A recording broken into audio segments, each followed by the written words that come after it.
Hi friends, आज आपण शिक्षण म्हणजे काय शिक्षणाविषयी बोलणार आहोत. आपण शिक्षण घेत असतो, परंतु खऱ्या अर्थाने व्यवहारी जीवनामध्ये आपल्याला त्याचा उपयोग होतो का हे आपण शिक्षणाच्या व्याख्येतूनच बघूया की शिक्षण म्हणजे नेमकं काय. फक्त पदव्या घेणे म्हणजे शिक्षण आहे का? ठीक आहे, तर आपण सुरुवात करूया की शिक्षणाचा आपण अर्थ समजून घेऊया. त्याचा मूळ अर्थ काय आहे, शिक्षण प्रक्रियेचे यथार्थ स्वरूप कोणते, ते नीटनेटकं काय आहे, नेमकं आवश्यक का ठरतं आणि शिक्षण म्हणजे हे समजून घेणंही का आवश्यक आहे ते तुम्हाला मी आज सांगणार आहे. कारण हे जर नीट समजले आपल्याला तरच आपल्याला शिक्षण घेण्याचा अर्थ कळेल आणि शिक्षण कार्याची जी व्याप्ती आहे ती आपल्याला समजेल व त्याची कल्पनाही स्पष्ट होईल. शिक्षणाचा व तत्त्वज्ञानाचा संबंध काय आहे, शिक्षणाला तात्विक अधिष्ठानाची काय आवश्यकता आहे, समाजशास्त्र व शिक्षण यांचा परस्पर संबंध काय आहे, या विविध प्रकारच्या सामाजिक घटकांचा आपण शिक्षणशास्त्रामध्ये विचार केला पाहिजे आणि त्याची आवश्यकता आहे. मग आपण बघूया नेमकं काय आहे. मग आता शिक्षणाच्या क्षेत्रामध्ये प्रचलित असलेल्या परस्पर विरोधी जे विचार प्रवाह आहे त्यामुळे ज्या गोष्टी उद्भवतात किंवा उद्भवणाऱ्या निरनिराळ्या समस्यांचा उलगडा करणंही आपल्याला सोपं होईल. मग आता सगळ्यात अगोदर आपण बघू की शिक्षणाबद्दल प्रचलित कल्पना काय आहे. शाळेत जाणे म्हणजे शिक्षण घेणे असं आपण म्हणतो की आमचा मुलगा शाळेत जातो, आमची मुलगी शाळेत जाते. मग जातात म्हणजे काय करतात, ते शिक्षण घेतात, परंतु ते त्यांना खऱ्या अर्थाने उपयोगी आहे का, नेमकं शिक्षण म्हणजे काय. आता शाळेत जाणे शिक्षणाचा जो बाळबोध अर्थ म्हणूया आपण म्हणजे शाळेत जाणे. आमचा मुलगा शिकतो आहे किंवा मुलाचे शिक्षण संपले, आता त्याला नोकरीला लावून द्यायला हवे, अशा प्रकारची जी विधाने आहेत जेव्हा आपण व्यवहारामध्ये नेहमी करतो किंवा अशी वाक्य आपण बोलतो तेव्हा शिक्षण म्हणजे शाळा कॉलेजात जाणे हाच अर्थ आपण गृहीत धरतो. मग जणू मुलगा शाळेत जाऊ लागल्यापूर्वी काही शिकला नव्हता व शाळा कॉलेजांमधून बाहेर पडल्यावर त्याची शिक्षण प्रक्रिया ही खंडित झाली. परंतु शाळेपूर्व जीवनातही भाषा दैनंदिन व्यवहारामध्ये आपण शिकतच असतो आणि ही उपयुक्त अशी ही अनेक प्रकारची कौशल्य व ज्ञानमूल्य आपण आत्मसात करतच असतो.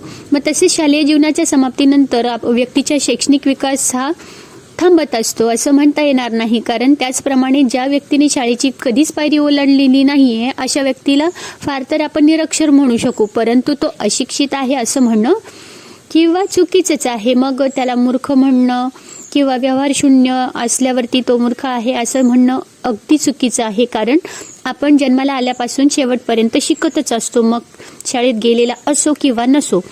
आता तेही शिक्षणच असतं. बऱ्याचदा काय होतं की जे अतिशिकलेले लोक असतात, जास्त शिक्षण घेतलेले असतात, परंतु तेही जे अक्षरशून्य म्हणजे जे कधीच शाळेत गेलेले नाही अशा ज्या व्यक्ती आहेत त्या व्यक्ती व्यवहार चतुर असतात, जीवनामध्ये अधिक यशस्वी झालेल्या आढळून येतात आपल्याला. आपण हेही पाहत असतो की शाळा शिकलेल्यापेक्षा न शिकलेला देखील अत्यंत हुशार व्यक्ती असतात. त्याची उदाहरणे आपल्याला भरपूर समाजामध्ये माहीतच आहेत. तसंच एकूण शाळा कॉलेजात जाणे म्हणजे शिकणे ही शिक्षणासंबंधीची कल्पना किती चुकीची आहे, किती बरोबर आहे हे आपण स्पष्ट करू किंवा हे तुम्हाला सांगावे लागणारच नाही, कारण तुम्ही व्यवहारामध्ये या सगळ्या गोष्टींचा अनुभव घेत असता. आता आपण बघूया की साक्षरता. आता निरक्षर व्यक्तीला देखील अशिक्षित माणसे कसे चूक आहे हे जर कळले तर साक्षरता म्हणजे शिक्षण हे समीकरण देखील कसे फसवे आहे हे आपल्याला सहज समजू शकेल. आता शिक्षण प्रसाराच्या किंवा सार्वत्रिक शिक्षणाच्या धोरणातून साक्षरतेची कल्पना जन्माला आली होती आणि प्रचलित शिक्षण पद्धतीमध्ये अक्षरज्ञानापासून शिक्षणाचा श्रीगणेशा केला जातो आणि प्राथमिक शिक्षणामध्ये लेखन वाचनावरती भर दिला जात असल्यामुळे साक्षरतेलाच शिक्षण मांडण्याची सवय अनेक लोकांना लागलेली आहे. याचे आणखी एक कारण म्हणजे ब्रिटिशांनी आपल्या देशामध्ये प्रस्थापित केलेल्या शिक्षण पद्धतीमध्ये साक्षरतेला महत्त्व दिले. बरोबर. मग शिक्षणासाठी व ज्ञानार्जनासाठी ग्रंथसंपदेचा फार मोठ्या प्रमाणामध्ये उपयोग केला जातो. मग त्या दृष्टीने अध्ययनाचा किंवा ज्ञानप्राप्तीचा पाया किंवा साधन म्हणून साक्षरतेला साधन किंवा स्थान द्यावे लागेल. मग आता प्राथमिक शिक्षणाच्या अभ्यासक्रमामध्ये तेही मिळालेले आहे. मग देशामध्ये निरक्षरतेचे प्रमाण अजूनही 70% असल्यामुळे साक्षरता प्रसाराला जे अधिक महत्त्व प्राप्त झाले तेही योग्यच आहे. परंतु साक्षरता ही केवळ साधन आहे, साध्य नव्हे. असे गांधीजींच्या मते साक्षरता ही शिक्षणाचे उद्दिष्ट तर नव्हेच, परंतु शिक्षणाची सुरुवात देखील नव्हे. मग आज प्राथमिक शिक्षणाच्या उद्दिष्टांमध्ये देखील साक्षरतेबरोबरच उत्पादन क्षमता, नागरिकत्वाची जाणीव, चांगल्या सवयी, सामाजिकता, सुसंस्कार, सद्भिरुची मग अशा घटकांचा अंतर्भाव करण्यात आलेला आहे. मग अशा परिस्थितीमध्ये शिक्षणाचा अर्थ केवळ साक्षरतेशीच निगडीत करणे हे काय आहे, शहाणपणाचे ठरेल. मग निदान पुरेसे ठरेल काय? मग अर्थातच नाही. मग आता आपण बघतो की परीक्षा व पदव्या. एखादी व्यक्ती खूप शिकलेली आहे असे आपण व्यवहारामध्ये म्हणतो, तेव्हा आपल्याला काय अभिप्रेत असते, तर त्याने अनेक परीक्षा पास करून उच्च पदव्या प्राप्त करून घेतल्या आहेत. नोकरी व सामाजिक प्रतिष्ठा या दृष्टीने परीक्षा व पदव्या यांना महत्त्व असल्यामुळे अशिक्षितांपासून सुशिक्षितांपर्यंत प्रत्येकालाच पदवीचे आकर्षण वाटत असते आणि पदव्या प्राप्त करण्याकडे त्यांची धाव सुरू होते. मग शिक्षण क्षेत्रामध्ये तर परीक्षेमध्ये उत्तीर्ण होऊन पदव्या प्राप्त करून घेणे हे आज विद्यार्थ्यांचे व शिक्षकांचेही प्रमुख उद्दिष्ट बनलेले आहे. परंतु एकीकडे पदव्यांची प्रस्थ वाढत असताना देखील दुसरीकडे त्यांचे सतत अवमूल्यन होत असलेलेही आपण पाहत आहोत. मग आज परीक्षा हा एक फार्स झाला आहे, हे नाटकच झालेले आहे. असं आपण पदव्यांवर कोणाचा विश्वास उरलेला नाही आणि निरनिराळ्या खात्यांमध्ये उमेदवारांची निवड करताना अधिकारी लोक पदवीधरांनाही आपली चाचणी परीक्षांना बसायला लावतात आणि ही सद्यस्थिती जरी क्षणभर नजरेआड केली तरी पदव्या प्राप्त केल्या म्हणजेच शिक्षण मिळाले असे आपल्याला म्हणता येईल काय?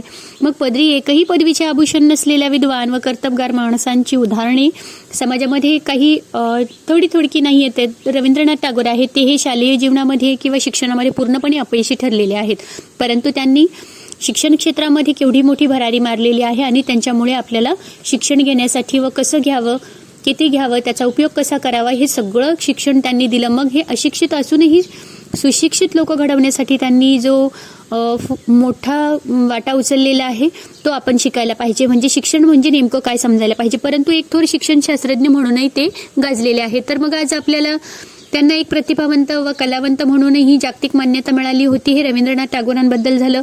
म्हणून मग आता पदव्यांचा आणि शिक्षणाचा सहसंबंध जोडणं देखील आता चुकीचंच ठरत आहे. म्हणजे नेमकं शिक्षण म्हणजे काय?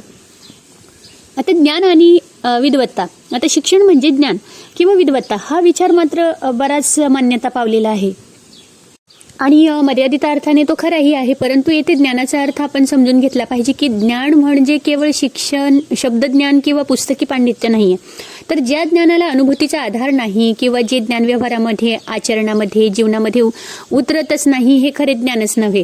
मग त्याला फार तर माहिती किंवा आपण इन्फॉर्मेशन म्हणता येईल. तर ज्ञानाच्या नावाखाली निव्वळ पोपटपंची करणाऱ्या जे पडत मूर्खांची वाढती संख्या असं आपल्याला म्हणावं लागेल की शिक्षण क्षेत्रातील एक चिंतेचा हा विषय होत चाललेला आहे. कारण खऱ्या अर्थाने आपण शिक्षण घेतच नाही, आपण फक्त पुस्तकातली माहिती गोळा करत आहोत. परंतु जोपर्यंत आपण खऱ्या अर्थाने ती जीवनामध्ये उपयोगी आणत नाही तोपर्यंत या शिक्षणाला खऱ्या अर्थाने शिक्षण म्हणताच येणार नाही. तर प्रसिद्ध तत्वज्ञ व्हाईटहेड अशा ज्ञानाला जड किंवा चैतन्यरहित किंवा निष्क्रिय कल्पना किंवा इनर्ट आयडियाज असे म्हणून त्यांनी निषेध केलेला आहे. आणि शैक्षणिक ध्येयांचा विचार करताना त्यांनी ज्ञानापेक्षा शहाणपणाला म्हणजे विस्डम असे म्हटलेलं आहे, त्याला महत्त्व दिलेलं आहे. विनोबांच्या मते सत्ता पिपासेप्रमाणेच कोरडी ज्ञानपिपासा ही त्याज्यच आहे. पुस्तकी ज्ञान असूनही कार्यक्षमता व जीवनामध्ये उद्भवणाऱ्या समस्यांना तोंड देण्यासाठी ज्ञानाचा उपयोग करून घेण्याची पात्रता यांचा अभाव असलेली उदाहरणे जगामध्ये पदोपदी आपल्याला पाहायला मिळतात किंवा सापडतात. तर तसेच आज पांडित्य व चारित्र्य यांचाही संबंध उरलेला दिसत नाही. मग नॉलेज इज व्हर्च्यू असे सॉक्रेटिस म्हणून गेलेला खरा, परंतु त्याचे हे विधान आम्ही खोटे ठरवलेले आहे. कारण ज्ञानी मनुष्य हा सद्गुणी असेलच, सदाचारी व नीतिमान असेलच असे म्हणणे आपल्याला हे चुकीचेच ठरेल. आता उलट स्वतःच्या बुद्धिमत्तेचा व ज्ञानाचा सदुपयोग करण्यापेक्षा स्वार्थासाठी दुरुपयोग करणाऱ्यांचीच संख्या अधिक. बोले तैसा चाले अशी उदाहरणे आपल्याला अपवादात्मकच सापडतात. आणि कोडियाचे गोरेपण तैसे अहंकारी ज्ञान हे तुकडोजी महाराज किंवा तुकाराम महाराजांचे वचन बहुसंख्य तथाकथित आहेत. आणि जे विद्वान आहेत, विद्वत ज्ञानांना आज हे लागू पडते, जे विद्वान आहेत त्यांना लागू पडते. तेव्हा अशा लोकांना सुशिक्षित किंवा सुसंस्कृत कसे म्हणावे हाच प्रश्न आपल्याला माणसाला पडतो. मग आता अर्थात येथे ज्ञानाचा उपहास करण्याचा किंवा ज्ञान व विज्ञान लोकांचा अवमान करण्याचा मुळीच हेतू नसतो इथे. मग ज्ञान ही केव्हाही श्रेष्ठ व पवित्रच राहणार आहे व ज्ञानी किंवा विद्वान सर्वत्र सदैव पूजनीय किंवा आदरणीय मानले गेलेच पाहिजेत. मग जी ज्ञानोपासना आहे आपली म्हणजेच समाजातून कदापि कमी होता कामा नये, ती सतत ज्ञान आपण मिळवलं पाहिजे. आक्षेप आहे तो निव्वळ काय आहे, शब्द ज्ञानाला, निष्क्रिय ज्ञानाला, कृती, चारित्र्य व एकूण जीवनाशी कोणत्याही प्रकारे संबंध नसलेल्या ज्ञानाला असे जे कोरडे ज्ञान आहे, पुस्तकी विद्वत्ता म्हणजे शिक्षणाचे मांडणे म्हणजे ही शिक्षणाचा अर्थ हा मर्यादित व संकुचित राहून जाईल असं वाटतं. नंतर शास्त्रीय अर्थ काय आहे शिक्षणाचा, की शिक्षण म्हणजे बदल किंवा विकास. आता शिक्षणासंबंधीच्या ज्या कल्पना आहेत, परीक्षण केल्यावर आता शिक्षणाला शास्त्रशुद्ध अर्थ काय आहे हे बघूया. की शिक्षणामध्ये 2 अंगांचा समावेश होतो, ती म्हणजे शिकणे व शिकवणे किंवा अध्ययन किंवा अध्यापन. मग शिक्षण प्रक्रियेतील मूलभूत व प्राथमिक अंग म्हणजे शिकणे, अध्ययन, शिकविणे किंवा अध्यापन हे सापेक्ष व म्हणूनच दुय्यम अंग होय.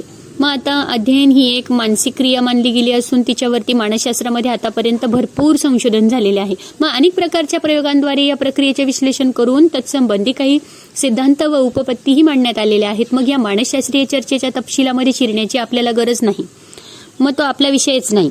परंतु संशोधन प्राप्त माहितीच्या आधारे शिक्षण म्हणजे काय याचे आपण थोडक्यात बघूया. की शिक्षण म्हणजे वर्तनात बदल घडून येतो किंवा वर्तनात बदल घडून आणणे.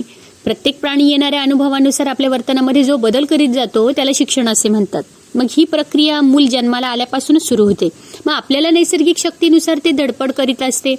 या धडपडीतून उठणे, बसणे, चालणे या विविध प्रकारच्या शारीरिक हालचाली ते आत्मसात करते. मग त्यानंतर घरामध्ये ज्या ज्या व्यक्तींशी त्याचा संबंध येतो त्यांचे अनुकरण करून खाणे, पिणे, कपडे घालणे, दैनंदिन जीवनातील आवश्यक कामे करणे, भाषा बोलणे इत्यादी क्रिया ते शिकत असते. मग ही प्रक्रिया जी आहे पुढे आयुष्यात देखील अधिक जाणीवपूर्वक व परिपक्व स्वरूपामध्ये घडत असते. मग त्यानुसारच एकमेकांवर प्रेम करणे, सहकार्य देणे, विचार करणे, सामाजिक चालीरीतींचे पालन करणे, जीवनात येणाऱ्या अडचणींना तोंड देणे, उद्योगधंदा करून जीवनातील आवश्यक गरजा भागविणे अशा अनेकविध ज्या क्रिया आहेत त्या माणसाच्या हातून घडून येऊ लागतात आणि ही प्रक्रिया आयुष्याच्या आतापर्यंत ती सुरू असते. मग जीवनामध्ये प्रत्येक क्षणी मनुष्याला अनुभव येत असतात.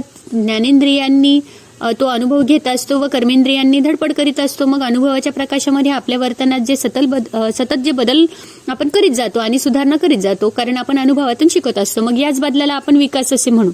मग हा बदल किंवा विकास म्हणजेच काय हे देखील शिक्षणच आहे.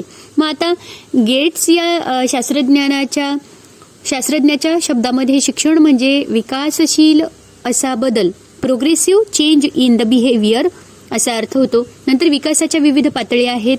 मानसशास्त्रज्ञांच्या मते वर्तनामध्ये घडून येणारा हा बदल किंवा ही विकास प्रक्रिया जी 3 पातळीवरती घडून येत असते ती पहिली आहे की शारीरिक किंवा क्रियात्मक, फिजिओलॉजिकल और कॉग्निटिव्ह. आता ह्या पातळींमध्ये चालणे, खेळणे, पोहणे, सायकल चालविणे, स्वयंपाक करणे विविध प्रकारची ही कामे असतात. ही कशात असतात? शारीरिक किंवा क्रियात्मक पातळीमध्ये. आता दुसरी पातळी येते की भावात्मक पातळी. मग आता इमोशनल और अफेक्टिव्ह पातळी.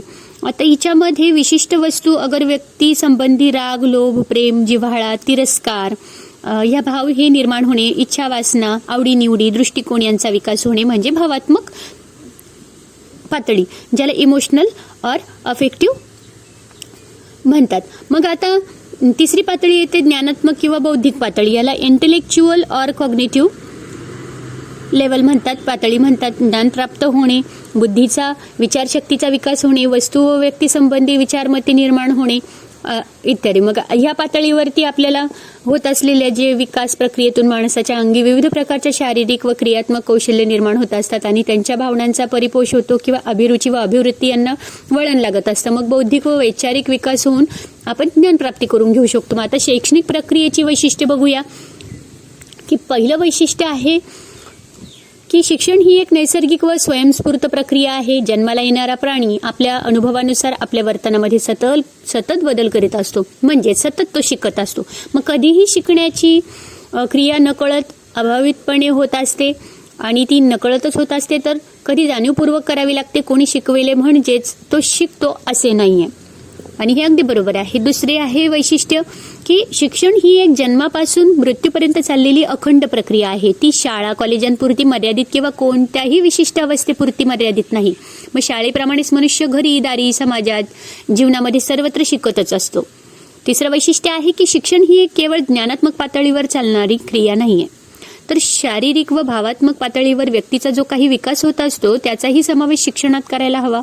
चौथं वैशिष्ट्य आहे, याचं तात्पर्य काय आहे की आता जीवन जगत असताना व्यक्तीला अनेक अनुभव येत असतात.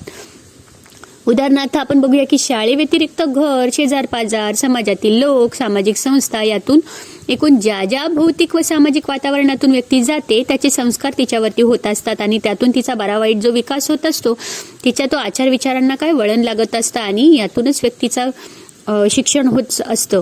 आता मानवी जीवनामध्ये शिक्षणाचं महत्त्व व त्याचं स्वरूप बघूया आपण की शिक्षणाची जी प्रक्रिया आहे केवळ मानवाच्या जीवनामध्ये आढळते असे नाहीये, तर जी मानवेतर प्राणीही शिकत असतात. नंतर मानसशास्त्रज्ञांनीही देखील शिकण्यासंबंधीचे जे काही प्रयोग केलेले आहेत आता बहुतांशी मानवेतर प्राण्यांवरच तर मनुष्य प्राणी हा प्रयोग करत असतो आणि मानवी जीवनामध्ये मात्र शिक्षणाला अत्यंत महत्त्वपूर्ण स्थान प्राप्त झालेले आहे व मानव व मानवेतर प्राणी यांच्या जीवनामध्ये असे अंतर काय आहे, कसे अंतर आहे, मानवी जीवन हे मानवेतर जीवनापेक्षा कसे श्रेष्ठ आहे हे आपल्याला सांगण्याची आवश्यकता नाहीये.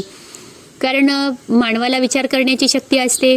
याची व्याख्या केली तर थोडी बदलून मानव म्हणजे शिक्षण घेणारा प्राणी असे म्हटले तर चूकच ठरणार नाही. कारण विद्येनेच मनुष्य आले आणि श्रेष्ठत्व या जगामाजी त्याला प्राप्त झालेले आहे. मग हे श्रीकृष्ण शास्त्री चिपळूणकरांचे उद्गार आहे, परंतु आपल्याला हे माहीतच आहे. आता मानवाने समाज निर्माण केला, राज्यसंस्था निर्माण केली, संस्कृती निर्माण केली, धर्माची स्थापना केली. आपल्या नवोन्मेषशालिनी प्रतिभेतून तत्वज्ञानशास्त्र, कला, साहित्य यांना जन्म दिला आणि बुद्धीच्या सामर्थ्यावर वैज्ञानिक शोध लावले व औद्योगिक उन्नती करून घेतली. मग या सर्व उन्नतीला पायाभूत असलेली जी भाषा निर्माण करून आपले सगळे अनुभव व सांस्कृतिक संचित जे शब्दांकित करून त्यांनी शिक्षणाच्या माध्यमातून पुढील या पिढीला आपल्याला दिलेले आहे आणि ते रूढ केलेले आहे या पद्धती.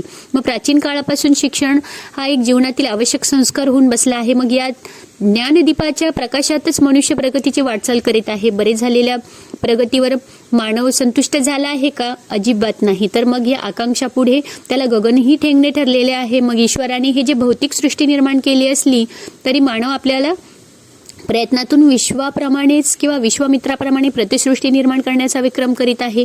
हे कार्य शिक्षणाशिवाय कसे करू शकणार आहे? म्हणून शिक्षण हे अतिशय महत्त्वाचं असतं.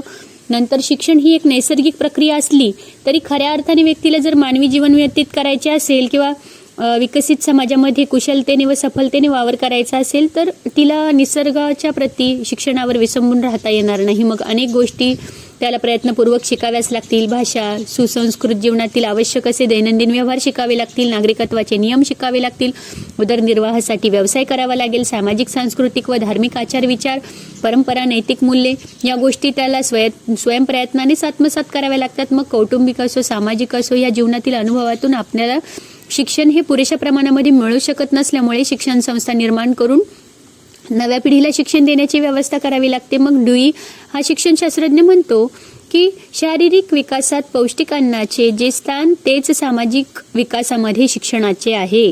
शिवाय मानवी समाजाची प्रगतीची अवस्था जितकी उच्चतर तितकाच त्याचा समाजातील विद्यार्थ्यांच्या शिक्षणाचा कालखंड मोठा. म्हणजे जेवढा शिक्षणाचा कालखंड मोठा असेल तेवढं त्यांचं शिक्षण जास्त होतं. मग what nutritions are to physiological life, education is to social life असं दिवे म्हणतात. मग आता याचं तात्पर्य काय की शिक्षण ही एक मानवी जीवनातील एक अनिवार्य व अपरिहार्य गरज बनलेली आहे. मग ती एक प्रयत्नपूर्वक प्रक्रिया मानली गेली आहे.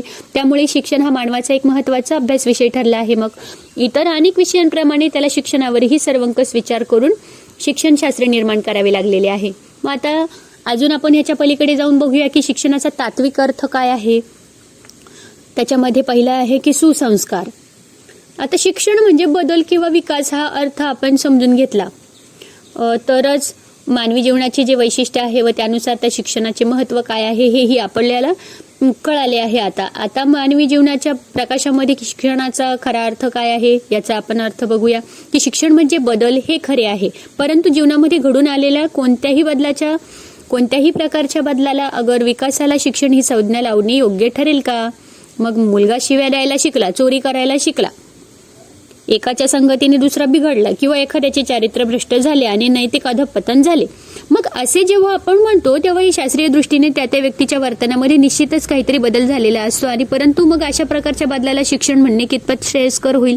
म्हणजे हे चुकीचे शिक्षण झाले, परंतु कसे झाले? चुकीचे. मग ते योग्य मार्गाने कसे होईल? मग चौर्य, कर्म, कौशल्य शिकविणे हे देखील एखाद्या तस्कर संप्रदायाचे उद्दिष्ट राहू शकेल. परंतु मग या शिक्षणाला खऱ्या अर्थाने शिक्षण हे अभिधान लावणे किंवा आपण म्हणणं हे कदापि योग्य म्हणता येणार नाही, कारण शिक्षण म्हणजे बदल हे जरी मान्य केले तरी तो बदल इष्ट व योग्य दिशेनेच घडवून आणलेला असावा. मग सामाजिक परंपरेने योग्य अयोग्य, नीतिविषयक अनीतिविषयक, सत असत, मग ह्या संबंधीचा जी कल्पना आहे त्या निश्चित झालेल्या असतात. मग ह्या दिशेनेच प्रत्येकाच्या आचार विचारांना वळण लागावे, त्यांचा विकास व्हावा अशी आपली अपेक्षा असते. मग तसा प्रयत्नही आपण करतो. मग यालाच आपण शिक्षण म्हणतो. मग दुसऱ्या शब्दामध्ये आपल्याला असं म्हणता येईल की शिक्षण म्हणजे संस्कार किंवा सुसंस्कार असेही म्हणता येईल. व्यक्तीचा विकास हा 2 घटकांवर अवलंबून असतो: त्याच्या जन्मजात निसर्गदत्त शक्ती व त्याला लाभलेला परिसर. व्यक्ती आणि नैसर्गिक शक्तींच्या अभिव्यक्तीसाठी धडपडत असतो आणि अशा नैसर्गिक आविष्कार योग्य दिशेने होईलच असे नाही. तसेच आता उपलब्ध परिसर हा सुयोग्य विकासाला पोषक असेलच असेही नाही. म्हणून परिसर नियंत्रित करून किंवा परिपोषक परिसर निर्माण करून सुविवाहित मार्गदर्शनाद्वारे जन्मप्राप्त शक्तींच्या विकासाला इष्ट असे वळण लावणे हेच खरे शिक्षण आहे. म्हणजे आपले जे अंगचे जे गुण आहेत आणि आपल्याला पुन्हा आयुष्यामध्ये जो आजूबाजूला आपल्याला वाढत असताना किंवा संपूर्ण आयुष्य घालवत असताना जो परिसर मिळत असतो त्यानुसार आपले शिक्षण हे होत असते. मग आता शिक्षणाचा व्युत्पत्तीनुसार अर्थ काय आहे की शिक्षणाचा अर्थ समजून घेतानाच आपण शिक्षण या शब्दाचा व्युत्पत्तीनुसार अर्थ बघू की शिक्षण बरोबर शिक्ष म्हणजे उपदेश करणे व बदल घडून आणणे. मग ह्या व्युत्पत्तीनुसार गुरुने शिक्षकाने किंवा ज्येष्ठ व श्रेष्ठ व्यक्तीने शिष्यामध्ये, विद्यार्थ्यामध्ये किंवा कनिष्ठ व्यक्तीमध्ये संस्कार घडून आणलेला बदल म्हणजे शिक्षण. आता शिक्षण याचा इंग्रजीमध्ये त्याचा प्रतिशब्द आहे एज्युकेशन. मग याच्या लॅटिन भाषेनुसार त्याचा व्युत्पत्ती दिलेला आहे की मग एज्युकेअर, एज्युसिअर. आता एज्युकेअरचं मिनिंग काय होतं की to rear, to nourish, to bring up. मग पालन पोषण करणे. एज्युकेअर म्हणजे काय? To nourish, to rear, to bring up. पालन पोषण करणे, वाढविणे, संवर्धन करणे. आता एज्युसिअरचा अजून मिनिंग होतं. पहिला होता एज्युकेअर, दुसरा आहे एज्युसिअर. आता टू लीड आउट. एज्युसिअर म्हणजे काय? To lead out, to draw out. व्यक्तीच्या जन्मजात ज्या सुप्त गुणांना जागृत करून चालना देऊन त्यांचा आविष्कार करणे किंवा विकास करणे. मग आता निरनिराळ्या आपण व्याख्या बघितल्या. परत आपण अजून पुढच्या गांधीजी काय म्हणतात शिक्षणाबद्दल? माणसाच्या शारीरिक, मानसिक व आध्यात्मिक अंगांमधील उत्कृष्टतेचा विकास व अभिव्यक्ती म्हणजे शिक्षण. त्यानंतर विनोबा म्हणतात की शिक्षण कोणतीही गोष्ट नव्याने निर्माण करण्याचे वा अस्तित्वात आणण्याचे कार्य करीत नाही. सुप्त चैतन्य वा निद्रिस्त शक्ती जागृत करण्याचे एक साधन म्हणजे शिक्षण. म्हणजे आपल्या अंगी सगळ्या शक्ती ऑलरेडी अवेलेबल असतात, आपल्याला फक्त त्या जागृत करायच्या असतात आणि त्या शिक्षणाने होत असतात. आता प्लेटो काय म्हणतो? गांधींनी सांगितले, नंतर विनोबांनी सांगितलं, नंतर तिसरी व्याख्या प्लेटो म्हणतो की प्रत्येक माणसात काही विशिष्ट प्रमाणात जन्मजात निसर्गदत्त शक्ती असतात, त्यांना जागृत करून पूर्णत्वाप्रती नेणे म्हणजे शिक्षण. आता हाच दृष्टिकोन पॅस्टॉलॉजी ऑफ फ्रोबेल या शिक्षणशास्त्रज्ञांनी मांडलेला आहे. आता त्यांनी माणसाच्या शैक्षणिक विकासाची तुलना बीजातून विकसित होणाऱ्या वृक्षाबरोबर केलेली आहे. मग जे गुणधर्म बीजामध्ये असतात तेच केवळ विकसित होऊन प्रकट होतात. त्यांनी दिलेल्या व्याख्यांचा पुन्हा सविस्तर आपण विचार करूया की आपल्याला आता सारांश रूपाने एवढंच म्हणता येईल की शिक्षण म्हणजे बाहेरून ज्ञान आत घालण्याची प्रक्रिया नसून किंवा वरून मुलांच्या मनावर काहीही लादण्याची प्रक्रिया नसून मुलांमध्ये मूलतःच व निसर्गदत्त असलेल्या अंशशक्तीचा किंवा अंतःशक्तीचा आविष्कार व विकास म्हणजे आपल्यामध्ये जे गुण आहेत ते बाहेर काढण्याचा एक प्रयत्न किंवा त्यातून आपल्याला प्रयत्न होत असतो आणि त्याच्यातून आपलं शिक्षण होत असतं. नंतर शिक्षण म्हणजे सर्वांगीण विकास. आता शिक्षणाचा खरा अर्थ जो सुसंस्कार हे आपण पाहिलेच, तर ही संस्कार प्रक्रिया केवळ ज्ञानात्मक अंगापुरतीच मर्यादित राहता कामा नये, तर त्यामध्ये भावनात्मक किंवा भावात्मक व क्रियात्मक बाजूंचाही आपल्याला समावेश करावा लागतो. मग बौद्धिक किंवा वैचारिक ह्या विकासाबरोबरच भावनांवर संस्कार करणे व क्रियाशील शक्तींना वळण लावणे हेही आवश्यक असतं. मग शिक्षण म्हणजे व्यक्तिमत्वाचा सर्वांगीण विकास किंवा संपूर्ण विकास होय. मग व्यक्तीचा विकास हा सुटसुटीतपणे होत असतो.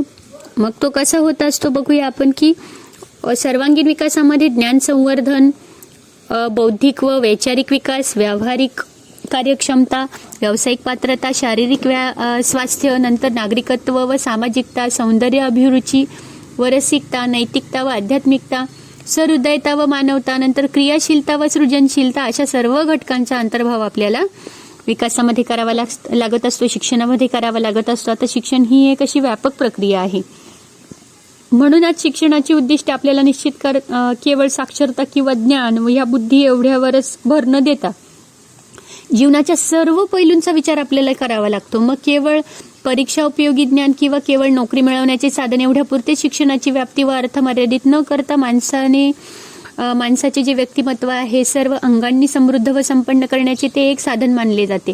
मग आता इष्ट दिशेने जर बदल घडून आणायचा असेल, विकास करून आणायचा असेल, आचार विचारांना लावलेलं जे वळण असतं, संस्कार व ह्या निरनिराळ्या शब्दांमध्ये आपण शिक्षण प्रक्रियेचे वर्णन करत असतो. परंतु ही इष्ट किंवा योग्य दिशा कोणती, विकासाचे योग्य स्वरूप कोणते, नंतर आचार विचारांना कशा प्रकारे वळण लावायला हवे, सुसंस्कार याचा खरा अर्थ काय, मग अनेक प्रश्न आपल्या डोळ्यासमोर उभे असतात. मग या प्रश्नाची जी उत्तरे शोधण्यासाठी आपल्याला शिक्षणाचा ध्येयात्मक पातळीवर विचार करण्याची आवश्यकता निर्माण होते. मग जेव्हापासून मनुष्याला शिक्षणाची आवश्यकता भासू लागली तेव्हापासूनच शिक्षणाच्या ध्येय उद्दिष्टांचा विचार सुरू झाला. मग जीवनविषयक गरजांच्या व जीवन विकासाच्या संदर्भात वेळोवेळी ध्येय उद्दिष्टे ही निश्चित करावी लागली.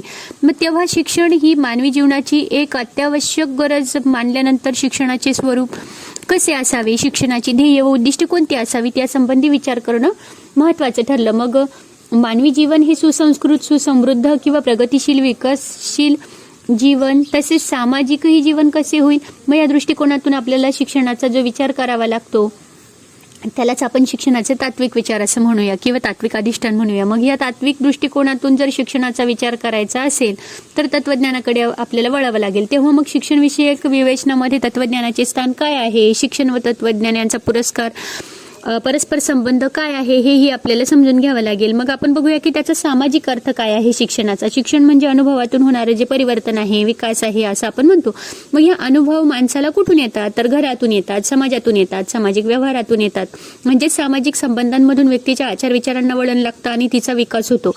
तर व्यक्तीच्या जन्मप्राप्त शक्तींवरती त्यांचा विकास होत असतो आणि हे त्यावरच अवलंबून असतं. तर हे तर खरेच आहे, परंतु सामाजिक संस्कारांमधून तिचे व्यक्तिमत्व घडत असते, विकसित होत असते, हेही आपल्याला नाकारता येत नाही. जर असे असेल तर समाजातील कोणकोणत्या घटकांचे, संस्थांचे, शक्तींचे संस्कार व्यक्तीवरती होतात, हे कसे होतात व त्यातून व्यक्तिमत्वाचा विकास कसा होतो हेही आपल्याला समजून घेणं आवश्यक असतं. मग हे समजून आपल्याला समाजशास्त्राकडे वळावं लागतं. म्हणजेच मग शिक्षण व समाजशास्त्र ह्या दोघांचा काय परस्पर संबंध आहे, परस्पर संबंध काय, शिक्षण देणाऱ्या निरनिराळ्या सामाजिक संस्था कोणत्या, त्यांचा व्यक्तीवरती कसा प्रभाव पडतो आणि विद्यार्थ्यांच्या शैक्षणिक विकासाच्या दृष्टीने त्या संस्थांचा कसा उपयोग करून घेता येतो त्याचं विवेचन करावं लागतं.